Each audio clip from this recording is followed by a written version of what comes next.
संगम के तट पर लाखों श्रद्धालु आस्था में डूबे हुए थे, लेकिन इस बार कुछ अलग था।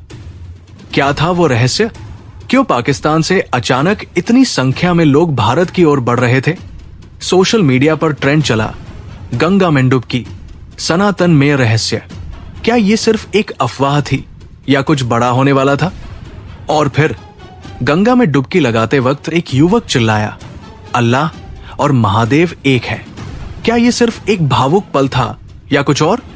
क्या वो युवक सच में सनातन को अपनाने आया था या इसका कोई गहरा इरादा था?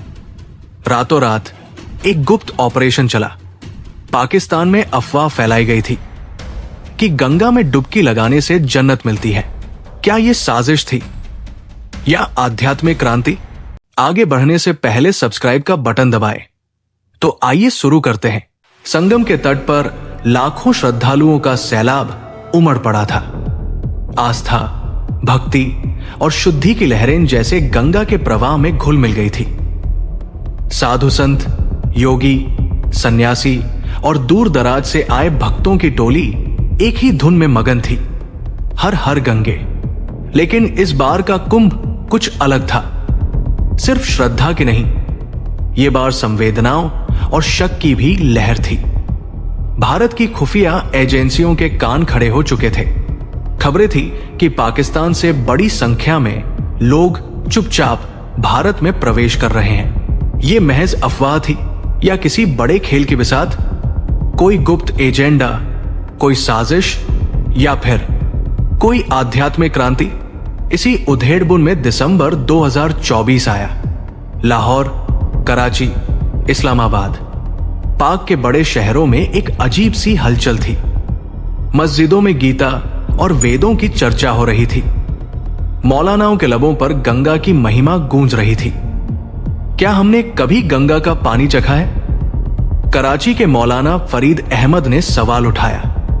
सोशल मीडिया पर ट्रेंड चला, हैशटैग गंगा में डुबकी, हैशटैग सनातन में रहस्य, हैशटैग कुंभ 2025 में मिलेंगे।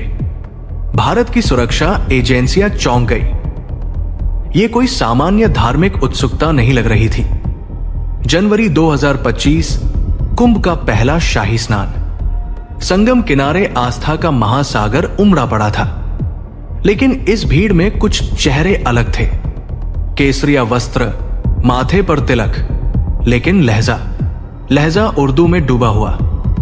रा और आईबी के एजेंट्स ने तुरंत इन अजनबियों की निगरानी शुरू कर दी। और तभी कुछ ऐसा हुआ जो पूरी फिजा को थाम गया। गंगा में डुबकी लगाते वक्त एक युवक चिल्लाया, अल्लाह और महादेव एक है। भीड़ सन्न। कुछ संतों की मुस्कान बिखर गई तो कुछ लोगों की आंखों में प्रश्न थे। इसी बीच कुछ साधुओं ने उनसे पूछना शुरू किया, कहां से आए हो? उत्तर मिला, हम सनातन को अपनाने आए हैं। मगर बात यही नहीं रुकी। रातों रात चला गया एक गुप्त ऑपरेशन। अंडरकवर एजेंटों ने खुलासा किया कि पाकिस्तान में कुछ कट्टरपंथी गुटों ने यह अफवाह फैला दी थी कि गंगा में डुबकी लगाने से जन्नत मिलती है। इस भ्रम ने हजारों को खींच लिया भारत की ओर। कुछ रास्ते नेपाल से आए, कुछ बांग्लादेश से, तो कुछ ने टूरिस्ट वीजा लिया। लेकिन सबके इरादे एक जैसे नहीं थे। कुछ सच में सनातन के प्रेम में रंग चुके थे, कुछ बस एक चमत्कार की तलाश में थे।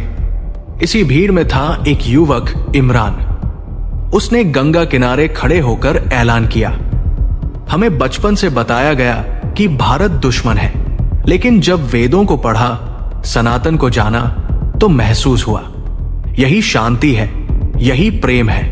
मैं सनातन धर्म अपनाता हूं। उसके शब्दों ने इतिहास के पन्नों में एक नई इबारत लिख दी। कुंभ का रंग बदल चुका था। कुछ ने दीक्षा ली, कुछ ने वहीं संन्यास धारण कर लिया, कुछ ने गेरुआ वस्त्र पहनकर नई यात्रा शुरू की। भारतीय एजेंसियां सतर्क रहीं, लेकिन धीरे धीरे उन्हें भी समझ आने लगा, यह साजिश नहीं थी, ये आत्मिक क्रांति थी। प्रधानमंत्री कार्यालय तक बात पहुंची। एक उच्च स्तरीय मीटिंग हुई। फैसला लिया गया, जो सच में शांति और सत्य की खोज में है, उन्हें भारत में रहने का अधिकार मिलेगा। बशर्ते वे कानून का पालन करें और अपने इरादे सिद्ध करें। और इस तरह कुंभ 2025 सिर्फ आस्था का पर्व नहीं रहा, बल्कि हृदयों के संगम का प्रतीक बन गया। गंगा ने इस बार न केवल पाप धोए, बल्कि सीमाएं भी बहा दी। ऐसी ही अनसुनी और रोचक कहानी देखने के लिए सब्सक्राइब करें और बेल आइकॉन दबाना न भूलें।